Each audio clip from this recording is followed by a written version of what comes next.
Oh, nakikita nyo ba yan mga kabakeks? Panggatong yarn. Kailangan ko na yan ngayon mga kabakeks. Alam nyo kung bakit? Pang emergency yan. Para kung sakaling mawalan ako ng gasol, meron akong panggatong. At iyan nga, for the sibak nga ang person. Dahil wala nga si Mr. Bakokong, di ako ang magsisibak ngayon. At inuna ko na nga lang muna sibakin yung medyo maliliit-liit na sanga dyan mga kabakeks. Dahil nakaligo na nga ako.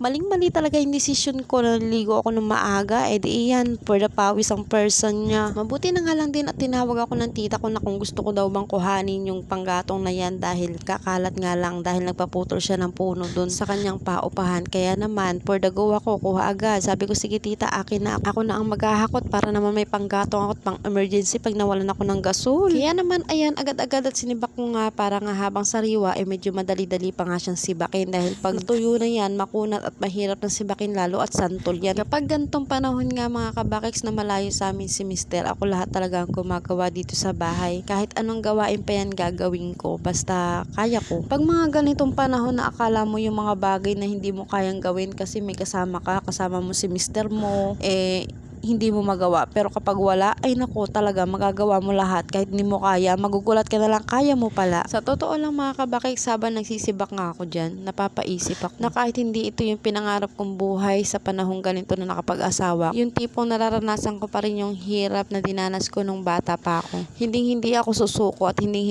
rin ako titigil para hindi ko matulungan yung asawa ko kung paano buhayin yung mga anak namin. Yung sa kahit ganitong way ng pagtitipid, makakatulong kahit papaano sa asawa ko. Yung tipong hindi niya naiisipin na baka mawalan ako ng gasol, paano kami, ganun.